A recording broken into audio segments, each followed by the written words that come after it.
উম্মতকে এই বার্তাই দিয়েছেন। আল্লাহ সুবহানাহু ওয়া তাআলা ইরশাদ করেন,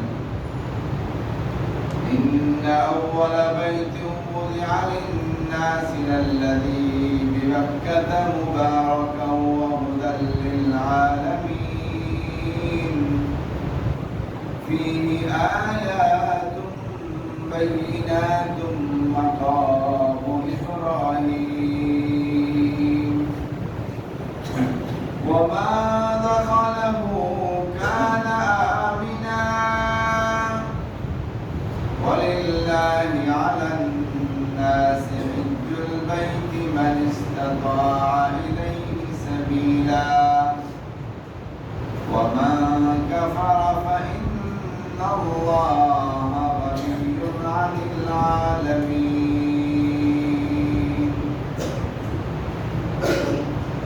الله سبحانه وتعالى يشكر إن أول بيت وضع للناس. পৃথিবীর বুকে মানুষের জন্য সর্বপ্রথম যে ঘর নির্মাণ করা হয়েছে, আল্লাযী বিবাক্কাতা, সেই ঘর নির্মাণ করা হয়েছে, স্থাপন করা হয়েছে মক্কা নগরী। মক্কার পূর্বের নাম ছিল বাক্কা, মদিনার আগের নাম ছিল হিজাজ, ঢাকার আগের নাম কি ছিল? জাহাঙ্গীরনগর। তাহলে নাম কোন জায়গার পরিবর্তন হতে পারে, পারে কিনা? পারে। কোরআনে কারিমে আল্লাহ সুবহানাহু ওয়া তাআলা মক্কা নগরীর নাম পূর্ব থেকে যে চলে আসছে সেই নামটাই উল্লেখ করেছেন বাক্কা। মানুষের জন্য পৃথিবীর বুকে সর্বপ্রথম ঘর যেটা নির্মাণ করা হয়েছে সেটা হলো বাক্কা নগরীতে, মক্কা নগরীতে। ওই ঘর মানুষের জন্য কোন কোন উপকারে আসে? মুবারাকাতান,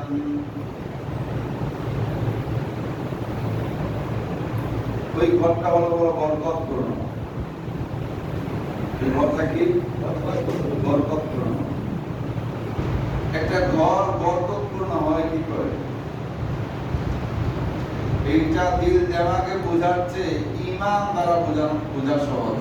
কি বলেন? দিল দেমাগ দিয়ে বোঝা কঠিন, ঈমান দিয়ে বোঝা সহজ।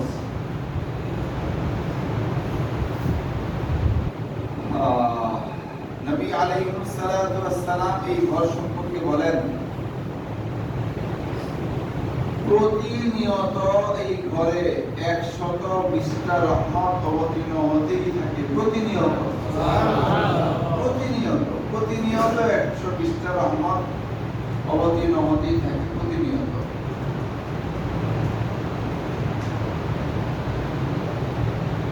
মানুষের জন্য বরকত কি হবে সেটা বোঝাচ্ছে। যারা এই ঘরকে কেন্দ্র করে তাওয়াফ করবে, চতুর্দিকে ঘুরবে, ওদের প্রত্যেকের জন্য 60টা করে বরকত নির্ধারণ হয়ে যায়।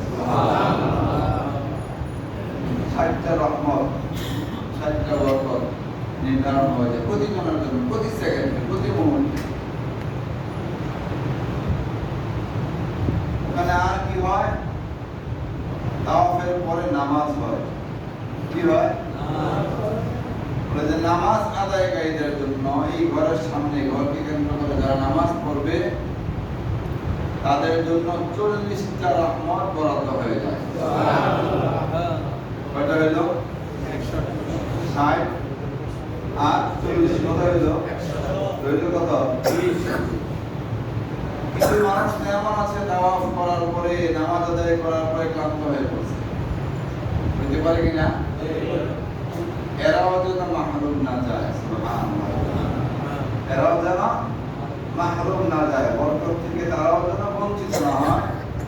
বললো তারা তাওয়াফ করতে পারে না, নামাজও পড়তে পারতেছে না, শুধুমাত্র মহাব্বতের দৃষ্টিতে ঘরের দিকে তাকিয়ে আছে, তারপরেও প্রতি মুহূর্তে আল্লাহ সুবহানাহু ওয়া তাআলার পক্ষ থেকে তাকানোর কারণে তার উপরে বিস্তার রহমত বরাদ্দ হচ্ছে। এর ঘর বরকতময় হয়, বুঝে আসছে? ঘর বরকতময়। শর্ত হলো ওয়ালা রাফাথা ওয়ালা ফুসুকা ওয়ালা জিদালা ফিল হজ। তিন কাজ না পাওয়া যেতে হবে। কি তিন কাজ না পাওয়া যেতে হবে? এক নম্বর হলো সেখানে গিয়ে তর্কে জড়ানো যাবে না, ঝগড়া করা যাবে না, কোনো রকমের গুনাহ করা যাবে না। কথা বুঝে আসছে? কষ্ট দেওয়া, কাউকে কোনো রকমের কষ্ট দেওয়ার নিজে কারণ হবো না যে আমি কষ্ট দিচ্ছি কাউকে।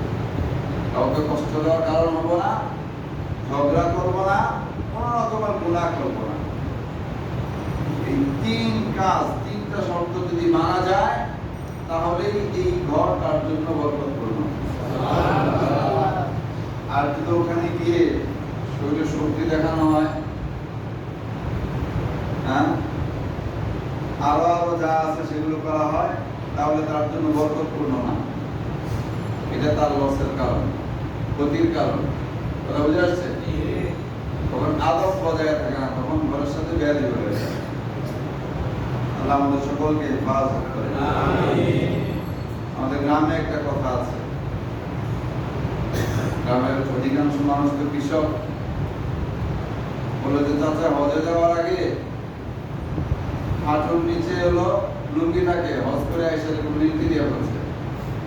কি উন্নতি হয়েছে? কি হয়েছে? উন্নতি হয়েছে, বুঝলেন না? গ্রামের মানুষ সাদা সিধা, ওরা বলেও সাদা সিধা করতে। তেমনি ঘরের এই তাজিম, এই আজমত, এই মহাব্বত এবং এই শ্রদ্ধা যদি বজায় না রাখা হয়, এই ঘর তার জন্য বরকতপূর্ণ না, তার জন্য ক্ষতির কারণ। তার জন্য কিসের কারণ? ক্ষতির কারণ। অনেক মানুষ এরকম পাওয়া যায়, বাইতুল্লাহ জিয়ারত করার আগে সাধারণ পর্যায়ে দুষ্টামি করে, আসার পরে হাই লেভেলে দুষ্ট হয়ে যায়। আছে কিনা? অনেক মানুষ এরকম আছে। এই তিন শর্ত পাওয়া যাওয়ার কারণে যাওয়ার আগে এলাকার সেরা দুষ্ট ছিল, কিন্তু আসার পরে মাটি হয়ে যায়। হয় কিনা? কারণ কি? এই ঘর তার জন্য বরকতপূর্ণ হয়েছে। এই ঘর তার জন্য বরকতপূর্ণ হয়েছে। এজন্য যাওয়ার আগেই প্রত্যেকে এই বিষয়গুলো জেনে নেওয়া এবং নিজের মধ্যে সিদ্ধান্ত করে নেওয়া যে আমি যে যাচ্ছি, আগে থেকে দোয়া করতে থাকে আল্লাহ যেন এই ঘরের আজমত, এই ঘরের ভক্তি, এই ঘরের শ্রদ্ধা সবগুলো যেন বজায় রাখতে পারি, সম্মান যেন বজায় রাখতে পারি। এরপরে যেন আল্লাহ যাওয়ার তৌফিক দান করেন। আমিন। বলছিলাম এই ঘর হলো মুবারক, বরকতপূর্ণ। ফীহি আয়াতুম বাইয়িনাতুম মাকাম ইব্রাহিম। এই ঘরকে কেন্দ্র করে আল্লাহ সুবহানাহু ওয়া তাআলার কুদরতের অনেক নিদর্শন আছে। এই ঘরকে কেন্দ্র করে আল্লাহ তাআলার কুদরতের অনেক নিদর্শন আছে। এই ঘরটাও আল্লাহর কুদরতের নিদর্শন। সুবহানাল্লাহ। এই ঘরটাও আল্লাহর কুদরতের নিদর্শন। প্রথমে ফেরেশতারা বানাইছে, এরপরে জিনেরা বানাইছে, এরপরে আদম আলাইহিস সালাম বানাইছে, পরে নূহ আলাইহিস সালাম বানাইছে, এরপরে ইব্রাহিম আলাইহিস সালাম, ইসমাঈল আলাইহিস সালাম বানাইছে, এরপরে আবারও তিনবার এটাকে বানানো হয়েছে, কম বেশি করে সংস্কার করা হয়েছে। যেই ঘর খুব ফেরেশতারা বানায়, এইটাই তো একটা নিদর্শন। কি বলেন? দেখেন, একটা মানুষকে যখন অন্ধ একবার কালো একটা চশমা পরাই দিবেন, কালো, সামনে আপনি এরকম যত ধবধবে সাদা এনে দেন, সে কি দেখবে? কালো দেখবে। দুনিয়ার বুকে যে সপ্ত আশ্চর্য বলে, এগুলো যদি কোনো মুসলমান সপ্ত আশ্চর্যকে হিসাব করতো, সর্বপ্রথম আশ্চর্যের বিষয় ছিল কাবা ঘর। হ্যাঁ, কাবা ঘর ফেরেশতারা বানাইছে। কি বানাইছে? ফেরেশতারা বানাইছে। এর থেকে আশ্চর্যের কি হয় দুনিয়াতে? আর কোন ঘর বানাইছে? চীনেরা বানাইছে হলো বাইতুল মাকদাস, কিন্তু বাইতুল্লাহ ফেরেশতারা বানাইছে, এরপরে গিয়ে চীনেরা বানাইছে। তাহলে বুঝা গেল ফিহি আয়াতুন বাইয়িনাত, এই ঘরকে কেন্দ্র করে অনেক নিদর্শন যে আছে। প্রথম নিদর্শন, এই ঘরটাই একটা নিদর্শন। কি বলেন? এই ঘরটা একটা নিদর্শন। নচেত দুনিয়ায় কত ঘর আছে, কত অট্টালিকা আছে, কত দামি দামি এরকম সাজানোর বিষয় আছে, কিন্তু কোনটা দেখলে নেকি হয় প্রতি সেকেন্ডে এরকম 20টা রহমত, 40টা রহমত, 60টা রহমত পাওয়া যায়। ঘোষণা আছে? ঘোষণা নাই। এই ঘরটাই তো একেবারে পৃথিবীর 1 নাম্বার আশ্চর্য নিদর্শন। ঠিক না ভাই? একটু বুঝবার মতো দেওয়ার লাগে। অনুধাবন করার জন্য এরকম মেধা লাগে, আর স্বাদ নেওয়ার জন্য এরকম একটা দিল লাগে। সব দিলে এই বাইতুল্লাহ স্বাদ বসে না। কথা বুঝে আসছে? সব দিলে বাইতুল্লাহ স্বাদ বসে না। কিছু মানুষ এরকম আছে, ওখান থেকে আসার পরে আর যেতে চায় না। দেখছি, দেখলাম, আর যাওয়ার কি দরকার। আর কিছু মানুষ আসার পরে বারবার যেতে চায়। কি? বারবার যেতে চায়। কেন? তাকে আল্লাহ একটা দিল দিয়েছেন, যে দিলে ওই স্বাদ অনুধাবন করার একটা যোগ্যতা অর্জন হয়ে গিয়েছে। আল্লাহ এরকম দিল আমাদের সকলকে দান করেন। বারবার এই স্বাদ নেওয়ার তৌফিক দান করেন। এরপর আল্লাহ সুবহানাহু ওয়া তাআলা একটা নিদর্শনের কথা শুধু বিশেষভাবে উল্লেখ করেছেন। ফিহি আয়াতুন বাইয়িনাতুন মাকামু ইব্রাহিম। এই ঘরকে কেন্দ্র করে যত নিদর্শন রয়েছে, এর একটা নিদর্শন হলো উল্লেখযোগ্য মাকামে ইব্রাহিম। মাকামে ইব্রাহিম 2 ফিট বা 2 ফিট একটা পাথরের নাম। ছোট 2 ফিট বা 2 ফিট গোল। এইটাকে কেন্দ্র করে ইসলামে অনেক লম্বা ইতিহাস আছে, সেদিকে যাচ্ছি না। এইটা একটা নিদর্শন, আল্লাহ নিজে বলেছেন ফিহি আয়াতুন বাইয়িনাতুন মাকাম ইব্রাহিম। এরপরে বাইতুল্লাহ আরেকটা বড় রকমের নিদর্শন আল্লাহ সুবহানাহু ওয়া তাআলা বলেছেন, মান দাখালাহু কানা আমিনা। এই এরিয়ার ভিতরে যারাই প্রবেশ করবে তারা আল্লাহর পক্ষ থেকে নিরাপদ, এটা ঘোষণা হয়ে যায়। সুবহানাল্লাহ।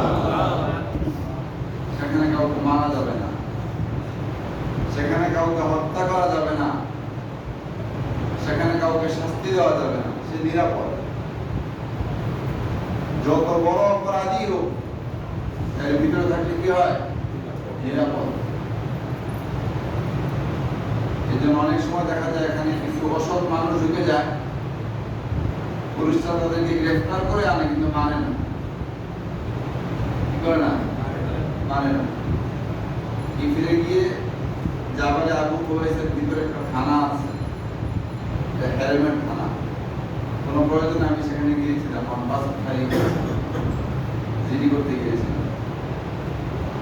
তো ওখানেও দেখলাম জেলের ব্যবস্থা আছে, একদিকে মহিলারা আছে, অন্যদিকে পুরুষরা আছে। অপরাধী, কিন্তু ওখানে মাইন নেই। কি নেই? তাদেরকে বুঝায় শোনায় সিস্টেম করে গ্রেফতার করে নিয়ে এসে ঢুকাই দিচ্ছে। এরপরে বিচার যা হবে, হয়তো মুক্তি পাবে, নতুন শাস্তি করে পরে হবে। ওখানে কিন্তু শাস্তি নেই। ওখানে কি নাই? সে অপরাধী কিন্তু